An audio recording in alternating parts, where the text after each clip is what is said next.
ഗ്രീഡിൻ്റെ അക്കാഡമിയുടെ പുതിയൊരു ക്ലാസ്സിലേക്ക് സ്വാഗതം. നമ്മളിന്ന് പഠിക്കാൻ പോകുന്നത് 7ാമത്തെ ചാപ്റ്ററാണ്. ചാപ്റ്ററിൻ്റെ പേരാണ് extension of democracy through institutions. അപ്പോൾ ഇൻസ്റ്റിറ്റ്യൂഷനുകളിലൂടെ എങ്ങനെയാണ് നമ്മൾ ഡെമോക്രസി നടപ്പിലാക്കുന്നത്? നമുക്കറിയാം, നമ്മുടെ ഡെമോക്രസി എന്ന് പറയുന്നതിൻ്റെ അടിസ്ഥാനം എന്ന് പറയുന്നത് തന്നെ നമ്മുടെ ഇന്ത്യയുടെ ഭരണഘടന അല്ലെങ്കിൽ നമ്മുടെ കോൺസ്റ്റിറ്റ്യൂഷനാണ്. കോൺസ്റ്റിറ്റ്യൂഷൻ വന്നതും അത് നല്ല രീതിക്ക് കൊണ്ടു നടക്കുന്നതും ഒക്കെ പാർലമെൻറ്റും എക്സിക്യൂട്ടീവും ജുഡീഷ്യറിയും ഒക്കെ ചേർന്നിട്ടാണെന്നുള്ളതൊക്കെ നമ്മൾ മുന്നത്തെ ചാപ്റ്ററിൽ പഠിച്ചിട്ടുണ്ട്. അപ്പോൾ പിന്നെ എന്താണ് ഈ പറയുന്ന ഇൻസ്റ്റിറ്റ്യൂഷൻസ് എന്ന് പറഞ്ഞു കഴിഞ്ഞാൽ, ഡെമോക്രസി വഴി നമ്മുടെ ഡെമോക്രസിയുടെ അടിസ്ഥാന തത്വങ്ങൾ കുറേ കാര്യങ്ങളുണ്ടല്ലേ. എന്തൊക്കെയാണ്? Equality, liberty, social justice, secularism പോലെയുള്ള കാര്യങ്ങളൊക്കെ നടക്കണമെങ്കിൽ നമുക്ക് ഇത് പ്രാക്ടിക്കലി ഇംപ്ലിമെൻ്റ് ചെയ്യാൻ സഹായിക്കുന്ന കുറച്ച് സ്ഥാപനങ്ങളുടെ ആവശ്യമുണ്ട്. അത്തരം സ്ഥാപനങ്ങളെയാണ് നമ്മൾ എന്ത് വിളിക്കുന്നത്? ഇൻസ്റ്റിറ്റ്യൂഷൻസ് ഓഫ് ഡെമോക്രസി എന്ന് വിളിക്കുന്നത്. അതായത് നമ്മുടെ കോൺസ്റ്റിറ്റ്യൂഷന് പറഞ്ഞിട്ടുള്ള അടിസ്ഥാനപരമായ കാര്യങ്ങൾ നടപ്പിലാക്കണമെങ്കിൽ, അതിലൂടെ ഡെമോക്രസി എന്ന് പറയുന്ന സാധനത്തിൻ്റെ ബേസിക് സംഭവങ്ങൾ നമ്മുടെ ഇന്ത്യയിൽ കൊണ്ടുവരണമെങ്കിൽ നമുക്ക് എന്ത് വേണം? മറ്റു കുറച്ച് സ്ഥാപനങ്ങൾ, ഇപ്പോൾ പറഞ്ഞ ഇവരല്ലാതെ മറ്റു കുറച്ച് സ്ഥാപനങ്ങളുടെ ആവശ്യമുണ്ട്. അത്തരം സ്ഥാപനങ്ങളെയാണ് നമ്മൾ എന്ത് വിളിക്കുന്നത്? ഇൻസ്റ്റിറ്റ്യൂഷൻസ് ഓഫ് ഡെമോക്രസി എന്ന് വിളിക്കുന്നത്. അപ്പോൾ ഇൻസ്റ്റിറ്റ്യൂഷൻസ് ഓഫ് ഡെമോക്രസി ഏതൊക്കെയെന്ന് പറഞ്ഞു കഴിഞ്ഞാൽ നമുക്കിവിടെ കുറച്ച് പത്രക്കട്ടിങ്ങുകൾ നിങ്ങൾക്ക് കാണാനായിട്ട് സാധിക്കും. ഈ പത്രക്കട്ടിങ്ങുകൾ നോക്കിക്കഴിഞ്ഞാൽ നമുക്ക് കുറേ ഇത്തരത്തിലുള്ള ഇൻസ്റ്റിറ്റ്യൂഷൻസിനെയും കമ്മീഷനുകളെയും പറ്റിയിട്ടൊക്കെ മനസ്സിലാക്കാനായിട്ട് പറ്റും. ഇവിടെ നോക്കിയാൽ നമുക്കിവിടെ കാണാൻ പറ്റുന്ന ഒരു national commission four backward class, പേരിൽ നിന്ന് തന്നെ വ്യക്തമാണ്. ഹ്യൂമൻ റൈറ്റ്സിൻ്റെ കമ്മീഷനുണ്ട്, ഇലക്ഷൻ നടത്തുന്ന ഇലക്ഷൻ കമ്മീഷനുണ്ട്, SC/ST കമ്മീഷനുണ്ട്, സ്ത്രീകൾക്ക് വേണ്ടിയിട്ട് വനിതാ കമ്മീഷനുണ്ട്, മൈനോറിറ്റി കമ്മീഷനുണ്ട്, അങ്ങനെ കുറേ കമ്മീഷൻസ് ഉണ്ട്. അപ്പോൾ ഇവരാണ് നമ്മുടെ കോൺസ്റ്റിറ്റ്യൂഷൻ്റെ ഇൻസ്റ്റിറ്റ്യൂഷൻസ് എന്ന് പറയുന്നത്. ഇവർ നമുക്ക് ഒരുപാടുള്ളത് കൊണ്ട് തന്നെ എന്ത് ചെയ്യാം? നമുക്ക് ഇവരെ ഒന്ന് ക്ലാസിഫൈ ചെയ്യാം. അപ്പോൾ ഏതൊക്കെയാണ് കമ്മീഷൻസ് എന്ന് ചോദിച്ചാൽ നമുക്കൊരു രണ്ടായിട്ട് ക്ലാസിഫൈ ചെയ്യാൻ പറ്റും. ഒന്ന് കോൺസ്റ്റിറ്റ്യൂഷണൽ ബോഡിയും മറ്റൊന്ന് എക്സ്ട്രാ കോൺസ്റ്റിറ്റ്യൂഷണൽ ബോഡിയും. ഏതൊക്കെയാണ്? കോൺസ്റ്റിറ്റ്യൂഷണൽ ബോഡിയും എക്സ്ട്രാ കോൺസ്റ്റിറ്റ്യൂഷണൽ ബോഡിയും. പേരിൽ നിന്ന് തന്നെ നമുക്ക് ഇതിൻ്റെ ഡെഫിനിഷനും പഠിച്ചു വയ്ക്കാൻ പറ്റും. കോൺസ്റ്റിറ്റ്യൂഷൻ വഴി നിലവിൽ വന്ന സ്ഥാപനങ്ങളെയാണ് നമ്മൾ കോൺസ്റ്റിറ്റ്യൂഷണൽ ബോഡി എന്ന് വിളിക്കുന്നത്. എന്ന് വെച്ചാൽ നമുക്കറിയാം, നമ്മുടെ ഭരണഘടനയുണ്ട്, ഇതിനകത്ത് കുറേ ആർട്ടിക്കിളുകളൊക്കെ ഉണ്ടല്ലേ, അത് നമ്മൾ പഠിച്ചിട്ടുണ്ട്. അങ്ങനെ ഈ പറയുന്ന ആർട്ടിക്കിളിനെ അടിസ്ഥാനപ്പെടുത്തി നിലവിൽ വരുന്ന സ്ഥാപനങ്ങളാണ് എന്ത്? കോൺസ്റ്റിറ്റ്യൂഷണൽ ബോഡീസ് എന്ന് പറയുന്നത്.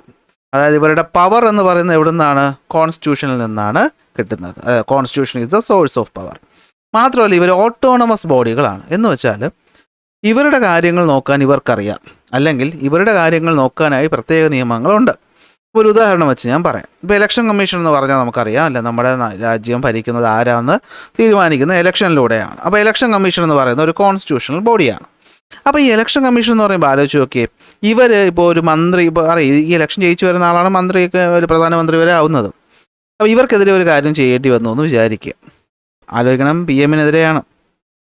അപ്പോൾ PM-ന് ദേഷ്യം വന്നിട്ട് ഈ കോൺസ്റ്റിറ്റ്യൂഷണൽ ബോഡിയെ പിരിച്ചുവിടാനോ, അല്ലെങ്കിൽ ഇവരെ ആൾക്കാർ സസ്പെൻഡ് ചെയ്യാനോ, അല്ലെങ്കിൽ ഇവർക്കുള്ള ശമ്പളം പിടിച്ചു വയ്ക്കാനോ ഒക്കെ നോക്കാൻ ചാൻസ് ഇല്ലേ?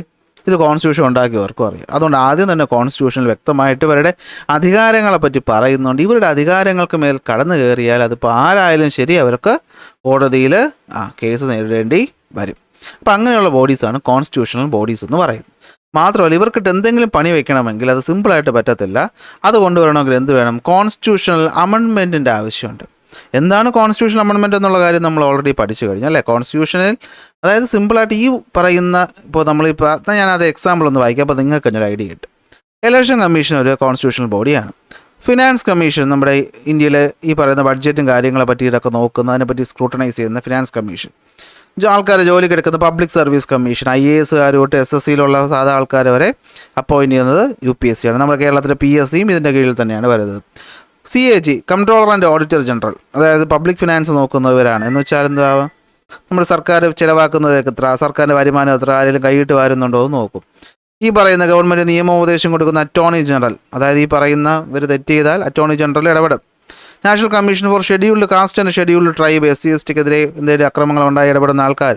അല്ല, അവസാനത്ത് ഒഴിച്ച് ബാക്കിയെല്ലാം കാണുമ്പോൾ തന്നെ നിങ്ങൾക്ക് മനസ്സിലാവും ഇവരൊക്കെ എന്താണ്, ഇവർ ഡീൽ ചെയ്യുന്നത് നമ്മുടെ ഇന്ത്യയിലെ ഏറ്റവും പവർഫുൾ ആയിട്ടുള്ള ആൾക്കാരുമായിട്ടാണ്. അപ്പോൾ അവർക്ക് അവർക്കെതിരെ ആക്ട് ചെയ്യണമെങ്കിൽ സ്വന്തമായിട്ട് കുറച്ച് അധികാരം വേണം. അപ്പോൾ അങ്ങനെ സ്വന്തമായി നിയമങ്ങളും പവറുള്ളവരെയാണ് നമ്മൾ ഓട്ടോണമസ് ബോഡീസ് എന്ന് വിളിക്കുന്നത്. അപ്പോൾ കോൺസ്റ്റിറ്റ്യൂഷണൽ ബോഡീസ് എന്ന് പറയുന്ന ഒന്ന് ഓട്ടോണമസ് ബോഡിയാണ്, രണ്ട് അവരുടെ പവർ എന്ന് പറയുന്നത് കോൺസ്റ്റിറ്റ്യൂഷനാണ്. കോൺസ്റ്റിറ്റ്യൂഷൻ പ്രകാരമാണ് അവർ നിലവിൽ വരുന്നത്. അവർക്ക് എന്തെങ്കിലും പണി കൊടുക്കണമെങ്കിൽ കോൺസ്റ്റിറ്റ്യൂഷണൽ അമെൻമെൻറ്റ് വഴി മാത്രമേ നിയമം മാറ്റാൻ പറ്റുള്ളൂ, അല്ലാതെ ഇവർ വിചാരിച്ചാൽ ഒന്നും ചെയ്യാൻ പറ്റത്തില്ല. എക്സാമ്പിൾ ഓർത്ത് വെച്ചോളം: election commission, finance commission, UPSC, CAG, AG, attorney general, പിന്നെ SC/ST കമ്മീഷൻ. അപ്പോൾ എന്താ എക്സ്ട്രാ കോൺസ്റ്റിറ്റ്യൂഷണൽ ബോഡീസ് എന്ന് വെച്ച് കഴിഞ്ഞാൽ ഞാൻ എക്സാമ്പിൾ പറഞ്ഞിട്ട് തിരിച്ചു വരാം, അതാകുമ്പോൾ നിങ്ങൾക്കൊരു ഐഡിയ കിട്ടും. ഹ്യൂമൻ റൈറ്റ്സ് കമ്മീഷൻ ആലോചിച്ച് നോക്കി. കോൺസ്റ്റിറ്റ്യൂഷൻ നിലവിൽ വരുന്ന ആ ഒരു കാലത്ത് ഈ മനുഷ്യാവകാശത്തെ പറ്റിയിട്ടൊക്കെ അങ്ങനെ ഒരു പ്രത്യേക കമ്മീഷൻ വേണമെന്നുള്ളൊരു ചിന്തയൊന്നും ഉണ്ടാകത്തില്ല. പിന്നീട് അത് വരും അല്ലേ. Security and exchange board of India, banking സ്ഥാപനങ്ങളൊക്കെ ആയിട്ട് ബന്ധപ്പെട്ട് വരുന്നത്. അതുപോലെ നാഷണൽ ഗ്രീൻ ട്രൈബ്യൂണൽ അല്ലേ, നമ്മുടെ പൊല്യൂഷനും എൻവയോൺമെൻറ്റുമായിട്ട് ബന്ധപ്പെട്ട് വരുന്നത്. ഇൻഫർമേഷൻ കമ്മീഷൻ നമുക്കറിയാമല്ലേ, നമ്മുടെ വിവരാവകാശ നിയമമൊക്കെ പിന്നീടാണ് വരുന്നത്. നീതി ആയോഗ്, നമ്മുടെ 5 ഇയർ പ്ലാൻ മാറ്റിയിട്ട് നിലവിൽ വരുന്ന ഒന്നാണ് നീതി ആയോഗ്, ഇപ്പോൾ ഉള്ള നീതി ആയോഗാണ്. അതുപോലെ ഇന്നൊവേഷൻ കൗൺസിൽ, ഏറ്റവും അവസാനം കിടക്കുന്നത് നോക്കി national task force for COVID-19. ഇതൊക്കെ എക്സ്ട്രാ കോൺസ്റ്റിറ്റ്യൂഷണൽ ബോഡിയാണ്. എന്ന് വെച്ചാൽ അതിൻ്റെ അർത്ഥം എന്താ, കോൺസ്റ്റിറ്റ്യൂഷൻ നിലവിൽ വന്നപ്പോൾ ഇത്തരം കാര്യങ്ങളെ പറ്റിയിട്ടൊന്നും കോൺസ്റ്റിറ്റ്യൂഷൻ നിർമ്മാതാക്കൾ ചിന്തിച്ചിട്ടില്ല. എന്നാൽ പിന്നീട് നമുക്ക് ഇങ്ങനെ ഒരു സാധനം വേണമെന്ന് മനസ്സിലാക്കിയിട്ട് പാർലമെൻറ്റ് കൂടി നിയമം പാസ്സാക്കി നിലവിൽ വരുന്നതാണ് എന്ത്, എക്സ്ട്രാ കോൺസ്റ്റിറ്റ്യൂഷണൽ ബോഡീസ്. ഇവർക്ക് കോൺസ്റ്റിറ്റ്യൂഷണൽ പദവി എപ്പോഴും ഉണ്ടാവണമെന്നില്ല. അതായത് ഈ പറഞ്ഞ എല്ലാ താഴെ പറഞ്ഞ എക്സാമ്പിളുകൾക്ക് കോൺസ്റ്റിറ്റ്യൂഷണൽ പദവിയൊന്നുമില്ല. എന്നാൽ ചിലർക്ക് ഉണ്ട്. അതായത് ചിലർക്ക് എന്ത് ചെയ്യാം, ആവശ്യമുള്ളവർക്ക് കോൺസ്റ്റിറ്റ്യൂഷണൽ പദവി കൊടുക്കാം, അല്ലാത്തവർക്ക് എന്താണ്, കോൺസ്റ്റിറ്റ്യൂഷണൽ പദവി കൊടുക്കാതിരിക്കാനും പറ്റും. ഇപ്പോൾ എക്സാമ്പിൾ ഞാൻ പറയാം, നീതി ആയോഗിന് കോൺസ്റ്റിറ്റ്യൂഷണൽ പവറുള്ള ഒരു സ്ഥാപനമാണ് എന്ത്, നീതി ആയോഗ് എന്ന് പറയുന്നത്. അതായത് നീതി ആയോഗ് നമ്മൾ നോക്കിയ 5 ഇയർ പ്ലാൻ എന്ന് പറയുന്നൊരു സംഭവം നമ്മുടെ നിലവിലുണ്ടായിരുന്നു. അപ്പോൾ ഈ 5 ഇയർ പ്ലാനിൽ കുറേ കുഴപ്പങ്ങളുണ്ടെന്നും അത് ഗവൺമെൻറ്റിന് അതിനെ ഇൻഫ്ലുവൻസ് ചെയ്യാൻ പറ്റുമെന്നൊക്കെ ഉള്ളതുകൊണ്ട് തന്നെ അതിനെ മാറ്റിക്കൊണ്ട് 2015 നീതി ആയോഗ് വരുന്നത്. ഈ നീതി ആയോഗിന് കുറേ കാര്യങ്ങൾ കോൺസ്റ്റിറ്റ്യൂഷണൽ പവറുകളായിട്ട് കൊടുത്തിട്ടുണ്ട്. എന്ന് വെച്ചാൽ ഇനി വരുന്ന സർക്കാരിന് പോലും അതിൽ ഈസി ആയിട്ട് മാറ്റങ്ങൾ വരുത്താനൊന്നും പറ്റത്തില്ല. അപ്പോൾ അതാണ് കോൺസ്റ്റിറ്റ്യൂഷണൽ പവർ ആവശ്യമുള്ളപ്പോൾ എടുക്കാം, അല്ലാത്തപ്പോൾ മാറ്റാം, അങ്ങനത്തെ ഒരു രീതിയോടെ പറയുന്നത്. ഇപ്പോൾ national task force for COVID-19, ഇപ്പോൾ നമുക്കറിയാം കോവിഡ് വന്നപ്പോൾ കുറേ റെസ്ട്രിക്ഷൻസ് ഉണ്ടായിരുന്നു. അപ്പോൾ അത് പാലിച്ചില്ലെങ്കിൽ ഒരാൾക്കെതിരെ കേസ് എടുക്കണമെന്ന് വിചാരിക്കുക. നോർമൽ നിയമപ്രകാരം എടുക്കാൻ ബുദ്ധിമുട്ടായതുകൊണ്ട്, അല്ലെങ്കിൽ ഈ പറയുന്ന ടാസ്ക് ഫോഴ്സിന് സ്വന്തമായിട്ടൊന്നും അത് ചെയ്യാൻ പറ്റത്തില്ല. അപ്പോൾ ഒരു കോൺസ്റ്റിറ്റ്യൂഷണൽ പവർ അങ്ങ് കൊടുത്തു എന്ന് വിചാരിക്കുക. അതിൻ്റെ ആർട്ടിക്കിൾ പ്രകാരം ഇവർക്ക് കേസെടുക്കുക അധികാരമുണ്ടെന്ന് പാർലമെൻറ്റ് പാസ്സാക്കിയ പിന്നെ ഇവർക്ക് സുഖമായിട്ട് എന്ത് ചെയ്യുക, കേസെടുക്കുക. ഈ കേസെടുത്ത ആൾക്ക് എന്ത് ചെയ്യാൻ പറ്റില്ല, കോടതി പോകാനായിട്ട് പറ്റില്ല. അപ്പോൾ അതാണ് ഇവിടെ ഉദ്ദേശിക്കുന്നത്. കാര്യം മനസ്സിലായി കാണുമല്ലോ. അപ്പോൾ നമുക്ക് കോൺസ്റ്റിറ്റ്യൂഷൻ്റെ പ്രകാരം വരുന്ന ഇൻസ്റ്റിറ്റ്യൂഷൻസിന് എത്ര എടുത്തിരിക്കാം, 2 കോൺസ്റ്റിറ്റ്യൂഷണൽ ബോഡിയും എക്സ്ട്രാ കോൺസ്റ്റിറ്റ്യൂഷണൽ ബോഡിയും. ഓക്കെ ആണല്ലോ. അതാണ് നമ്മളിവിടെ ആദ്യം പറയുന്ന കാര്യമെന്ന് പറയുന്നത്. അതിൽ നമ്മൾ ആദ്യം പഠിക്കാൻ പോകുന്നത് ഇലക്ഷൻ കമ്മീഷനെ പറ്റിയിട്ടാണ്. ആരെ പറ്റിയിട്ടാണ്, ഇലക്ഷൻ കമ്മീഷനെ പറ്റിയിട്ടാണ്. നമ്മുടെ ഇന്ത്യയിലെ കോൺസ്റ്റിറ്റ്യൂഷനിലെ ആർട്ടിക്കിൾ 324 പ്രകാരം നമ്മുടെ റിപ്പബ്ലിക് ഡേ തലേന്ന് 25 ജനുവരി 1950 ന്യൂഡൽഹിയിൽ ഹെഡ്ക്വാർട്ടേഴ്സോടുകൂടി വരുന്ന ഒരു സ്ഥാപനമാണ് ഇലക്ഷൻ കമ്മീഷൻ എന്ന് പറയുന്നത്. പേര് കേൾക്കുമ്പോൾ തന്നെ അറിയാം, നമ്മുടെ ഇന്ത്യയിലെ ഇലക്ഷനുമായി ബന്ധപ്പെട്ട കാര്യങ്ങൾ തീരുമാനിക്കുന്നതും നടപ്പിൽ വരുത്തുന്നതും ഇലക്ഷൻ കമ്മീഷനാണ്. ഇലക്ഷൻ കമ്മീഷൻ ഹെഡ്ക്വാർട്ടേഴ്സ് എന്ന് പറയുന്നത് നിർവചൻ സദനാണ്. ഇത് PSC ഒക്കെ പഠിക്കുന്നവർ നോക്കി വെച്ചാൽ മതി. നിർവചൻ സദനാണ് എന്ത്, PSCയുടെ ഇലക്ഷൻ കമ്മീഷൻ ഹെഡ്ക്വാർട്ടേഴ്സ് എന്ന് പറയുന്നത്. അപ്പോൾ നോക്കി, ഇലക്ഷൻ കമ്മീഷൻ 25 ജനുവരി 1950 ആർട്ടിക്കിൾ 324 പ്രകാരം നിലവിൽ വരുന്നു. ഇതിൽ ഹെഡ് എന്ന് പറയുന്നത് ചീഫ് ഇലക്ഷൻ കമ്മീഷണറാണ്. ഈ ചീഫ് ഇലക്ഷൻ കമ്മീഷണറിൻ്റെ താഴെയായിട്ട് 2 കമ്മീഷണർമാരും അതിൻ്റെ താഴെ കുറേ ഉദ്യോഗസ്ഥരും ഉള്ളതാണ് എന്താ, ഇലക്ഷൻ കമ്മീഷൻ എന്ന് പറയുന്നത്. അപ്പോയിൻ്റ് ചെയ്യുന്നത് ഇന്ത്യയുടെ പ്രസിഡൻറ്റ്. പക്ഷെ റിമൂവ് ചെയ്യുന്നത് ആരല്ല, പ്രസിഡൻ്റ് അല്ല. പിന്നെ എങ്ങനെയാണ്, ത്രൂ ഇംപീച്ച്മെൻറ്റ്. എന്താണ് ഇംപീച്ച്മെൻറ്റ്? പ്രസിഡൻറ്റ് പഠിച്ചപ്പോൾ നമ്മൾ പറഞ്ഞു, ഒരാളെ ഈസി ആയിട്ട് ഒരാൾ വിചാരിച്ചാലൊന്നും എടുത്ത് മാറ്റാൻ പറ്റത്തില്ല. പാർലമെൻറ്റിൽ പോയി അവിടെ നിന്ന് മെജോറിറ്റിയൊക്കെ കിട്ടി ഒരു ബില്ല് പാസ്സാവുന്ന പോലെയൊക്കെ വേണം എന്ത് ചെയ്യാൻ, ഒരാളെ ഇംപീച്ച് ചെയ്യാനായിട്ട് പറ്റുന്നത്. ഇലക്ഷൻ കമ്മീഷണറെയും നമുക്ക് എന്ത് ചെയ്യാൻ പറ്റുള്ളൂ, ഇംപീച്ച് ചെയ്യാനേ പറ്റുള്ളൂ. അതായത് സസ്പെൻഷനും ഡിസ്മിസലും ട്രാൻസ്ഫറും ഒന്നും കൊടുക്കാൻ പറ്റത്തില്ല, ഇംപീച്ച് ചെയ്ത് മാറ്റാനേ പറ്റുള്ളൂ. അത്രത്തോളം വലിയ തെറ്റ് ചെയ്താൽ മാത്രമേ അത് പറ്റുള്ളൂ. ഇനി എത്ര വർഷത്തേക്കാണ് ഒരാളെ സെലക്ട് ചെയ്യുന്നതെന്ന് വെച്ച് കഴിഞ്ഞാൽ 6 കൊല്ലത്തേക്കാണ് ഒരാളെ സെലക്ട് ചെയ്യുന്നത്. ഇനി ഈ 6 കൊല്ലം തികയ്ക്കുന്നതിന് മുമ്പ് അയാൾക്ക് 65 വയസ്സായാൽ അപ്പോൾ റിട്ടയറായി പൊക്കോണം. അതായത് 6 വർഷം അല്ലെങ്കിൽ 65 വയസ്സ് വരെയാണ് ടെന്യൂർ എന്ന് പറയുന്നത്. ഈ ഇലക്ഷൻ കമ്മീഷന് കീഴിൽ തന്നെയാണ് ചീഫ് ഇലക്ടറൽ ഓഫീസർമാരും വരുന്നത്. സ്റ്റേറ്റിൽ ഓരോ ചീഫ് ഇലക്ടറൽ ഓഫീസർമാർ ഉണ്ട്. അപ്പോൾ ഇലക്ഷൻ കമ്മീഷൻ ഓക്കെ ആണല്ലോ. എന്നാ നിലവിൽ വരുന്നത് 25 ജനുവരി 1950 ആർട്ടിക്കിൾ 324. അപ്പോൾ 234 എന്ന് എന്തെങ്കിലുമൊക്കെ ഓർത്ത് വയ്ക്കുക. 324 പ്രകാരം നിലവിൽ വരുന്നു. കമ്മീഷണറും 2 കമ്മീഷണർമാരും അപ്പോയിൻ്റ് ചെയ്യുന്ന പ്രസിഡന്റ്, ഡിസ്മിസ് ചെയ്യുന്ന ഇംപീച്ച്മെൻറ്റ് വഴി 6 വർഷം അല്ലെങ്കിൽ 65 വയസ്സ്. ഹെഡ്ക്വാർട്ടേഴ്സ് ന്യൂഡൽഹിയിലാണെന്ന് മനസ്സിലാക്കുക. എന്തൊക്കെയാണ് ഇവരുടെ ഫങ്ഷൻസ് എന്ന് നോക്കാം. ഒരു ഇമ്പോർട്ടൻ്റ് ക്വസ്റ്റ്യൻ ആണ്, മാർക്ക് ചെയ്ത് വെച്ചോ, ചോദിക്കാൻ വളരെ സാധ്യത കൂടുതലാണ്. നിങ്ങളൊന്ന് ആലോചിച്ചാൽ മതിയല്ലേ, നിങ്ങൾ എപ്പോഴും ഇലക്ഷനിൽ വോട്ട് ചെയ്യാൻ യോഗ്യരാകുന്ന 18 വയസ്സ് കഴിയുമ്പോഴാണ് അല്ലേ. അപ്പോൾ 18 വയസ്സ് കഴിയുമ്പോൾ നിങ്ങൾ ആദ്യം പോയിട്ട് election ID card, voters ID card വാങ്ങണം. അതിനുശേഷം നിങ്ങൾ ഇലക്ടറൽ റോൾ അല്ലെങ്കിൽ വോട്ടേഴ്സ് ലിസ്റ്റിൽ പേര് ചേർക്കണം. അപ്പോൾ ഈ വോട്ടേഴ്സ് ലിസ്റ്റ് പ്രിപ്പയർ ചെയ്യുന്നത്, ID കാർഡ് കൊടുക്കുന്നത് ആരാണ്? ഇലക്ഷൻ കമ്മീഷനാണ്. എന്നിട്ട് ഇവർ ആർക്കൊക്കെ വേണ്ടിയുള്ള ഇലക്ഷനാണ് നടത്തുന്നത്? നമുക്കറിയാവുന്നുള്ള MP ഇലക്ഷൻ, രാജ്യസഭ MPയും അതുപോലെ തന്നെ എന്താണ് നമ്മുടെ ലോക്സഭ MPയുടെ ഇലക്ഷൻ, നമ്മുടെ MLA-മാരുടെ ഇലക്ഷൻ, സ്റ്റേറ്റ് അസംബ്ലിയിലാണ് ആരുള്ളത്? MLA ഉള്ളത്. MLA-മാരുടെ ഇലക്ഷൻ, MP-മാരുടെ ഇലക്ഷൻ, പിന്നെ നമ്മൾ നേരിട്ട് പങ്കെടുക്കാത്ത പ്രസിഡൻറ്റിൻ്റെയും വൈസ് പ്രസിഡൻറ്റിൻ്റെയും ഇലക്ഷൻ കൺട്രോൾ ചെയ്യുന്നതും കാര്യങ്ങളൊക്കെ ചെയ്യുന്നത് ആരാണ്? ഇലക്ഷൻ കമ്മീഷനാണ്. അപ്പോൾ പഞ്ചായത്തിലോട്ടൊക്കെ ഇലക്ഷൻ വരുന്നത് ആരായിരിക്കും? അത് സ്റ്റേറ്റ് ഇലക്ഷൻ കമ്മീഷൻ്റെ ജോലിയിലാണ് വരുന്നത്. ഓക്കെ, അതായത് നമുക്ക് ഈ പറയുന്ന സെൻട്രലിൽ ഒരെണ്ണമുണ്ട്, സ്റ്റേറ്റിൽ ഒരെണ്ണമുണ്ടെന്ന് മനസ്സിലാക്കുക. ഇനി നമുക്കറിയാം ആരാ ഇലക്ഷന് പങ്കെടുക്കുന്നത്? പൊളിറ്റിക്കൽ പാർട്ടികളാണ്. അപ്പോൾ പാർട്ടികളെ തീരുമാനിക്കുക, റെക്കഗ്നീഷൻ കൊടുക്കുക. ചുമ്മാ കയറി നിൽക്കാൻ പറ്റൂലല്ലോ. റെക്കഗ്നീഷൻ കൊടുക്കുക, അവർക്ക് ആവശ്യമായ സിമ്പൽ കൊടുക്കുക, കൈപ്പത്തിയും അരിവാളും താമരയൊക്കെ കൊടുക്കുന്നത് ഇവരാണ്. അതുപോലെ ഇലക്ഷന് വേണ്ടിയുള്ള നോട്ടിഫിക്കേഷൻ, എന്നാണ് ഇലക്ഷൻ വരാൻ പോകുന്നത്, ആ നോട്ടിഫിക്കേഷൻ കൊടുക്കുക. എന്നിട്ട് ഇലക്ഷനിൽ പങ്കെടുക്കുന്ന ആൾക്കാരുടെ നോമിനേഷൻ ഉണ്ടല്ലോ, നാമനിർദ്ദേശ പത്രിക, അത് വാങ്ങുക. അത് തെറ്റുണ്ടോ എന്ന് സ്ക്രൂട്ടനൈസ് ചെയ്യുക, അത് അക്സെപ്റ്റ് ചെയ്യുക അല്ലെങ്കിൽ റിജക്റ്റ് ചെയ്യുക.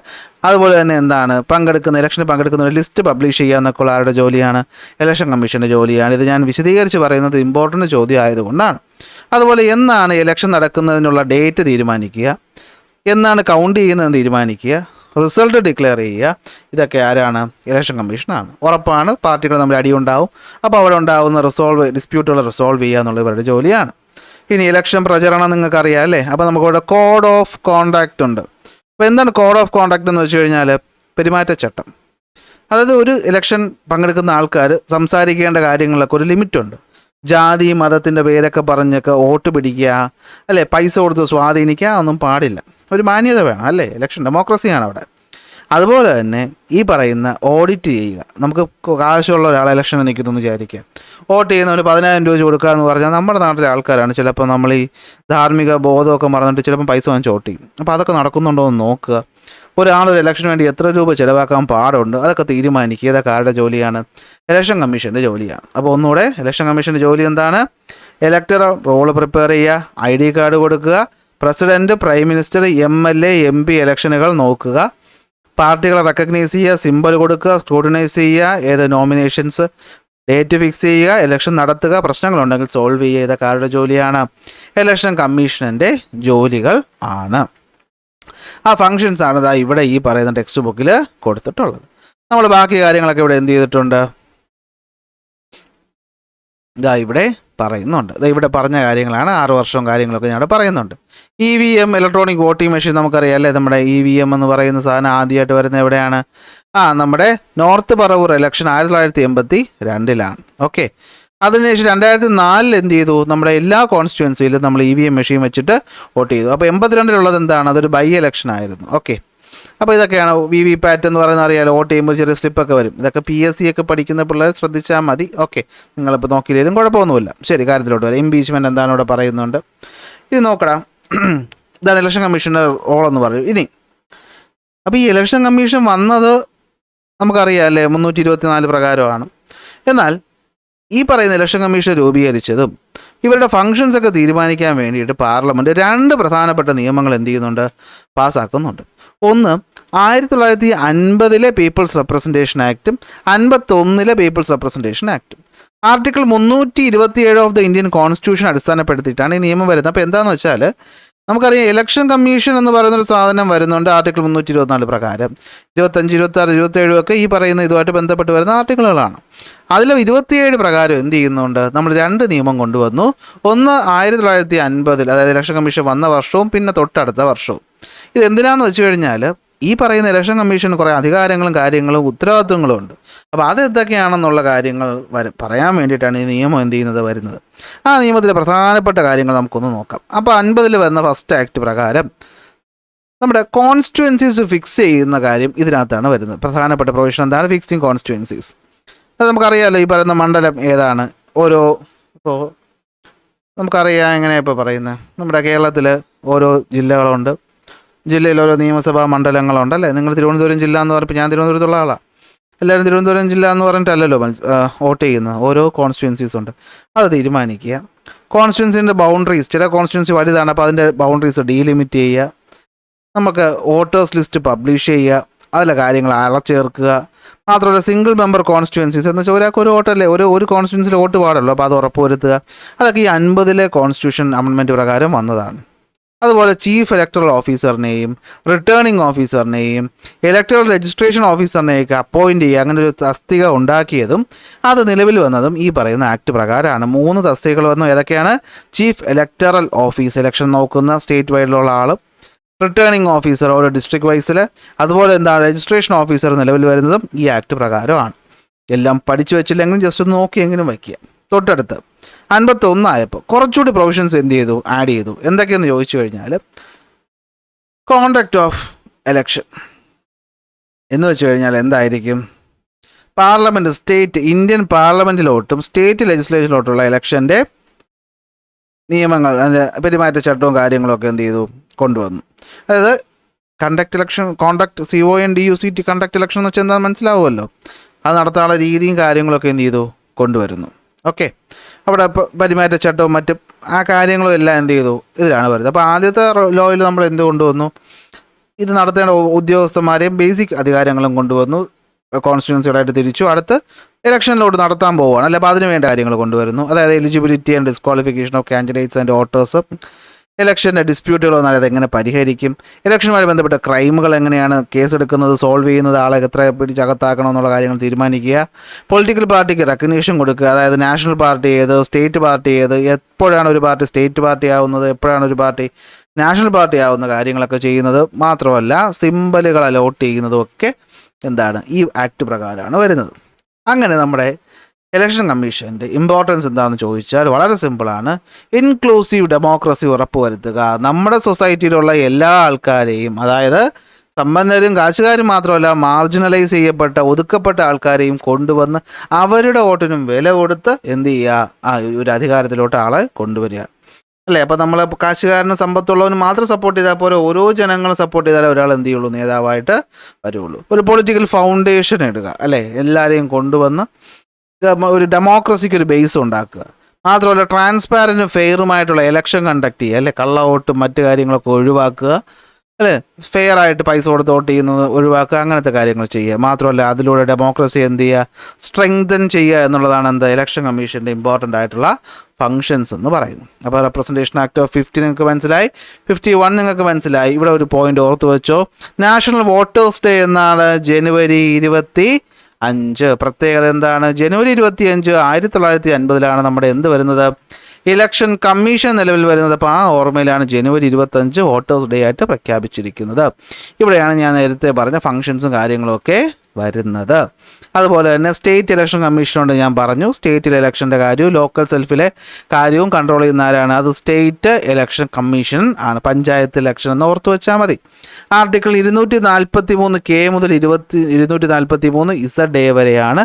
73 74 അമെൻമെൻറ്റ് പ്രകാരമാണ് ഇത് നിലവിൽ എന്ത് ചെയ്യുന്നത്, വരുന്നത്. ഈ കണ്ണാടി വെച്ചിരിക്കുന്ന ആളെ മനസ്സിലായോ? ഇദ്ദേഹമാണ് സുകുമാർ സെൻ. പ്രത്യേകത, ഇന്ത്യയിലെ ആദ്യത്തെ ചീഫ് ഇലക്ഷൻ കമ്മീഷണറാണ് ആര്? സുകുമാർ സെൻ. അങ്ങനെയാണെങ്കിൽ നിങ്ങളുടെ അടുത്തൊരു ചോദ്യം, നമ്മുടെ ഇപ്പോഴത്തെ ഇലക്ഷൻ കമ്മീഷണർ ആരാണ്? കമൻറ്റ് ചെയ്യുക. അപ്പോൾ ഇലക്ഷൻ കമ്മീഷൻ്റെ ഡ്യൂട്ടീസ് ഇവിടെ എന്ത് ചെയ്യുന്നുണ്ട്, വ്യക്തമായിട്ട് പറയുന്നുണ്ട്. ഇത് ഞാൻ പോയിൻ്റായിട്ട് നോട്ടിൽ തന്നിട്ടുണ്ട്. അപ്പോൾ ഇത്രയും കഴിയുമ്പോൾ ഫസ്റ്റ് പാർട്ട് കഴിഞ്ഞു. അടുത്ത പാർട്ട് നമുക്ക് എന്ത് ചെയ്യാം, നാഷണൽ ഹ്യൂമൻ റൈറ്റ്സ് കമ്മീഷനെ പറ്റിയിട്ട് പഠിക്കുക. അപ്പോൾ ക്ലാസ് ഇഷ്ടപ്പെട്ടാൽ ലൈക്ക് ചെയ്യുക, ഷെയർ ചെയ്യുക, സബ്സ്ക്രൈബ് ചെയ്യുക. നോട്ട് വേണമെന്നുള്ളത് നേരെ ടെലഗ്രാം ചാനലിലോട്ട് വിട്ടു. ഇനി അത് കിട്ടുന്നില്ലെങ്കിൽ വാട്സാപ്പിൽ മെസ്സേജ് അയച്ചാലും മതി. അപ്പോൾ അടുത്ത ക്ലാസ്സിൽ അടുത്ത ടോപ്പിക്കുമായിട്ട് കാണാം. അതുവരെ ബൈ ബൈ.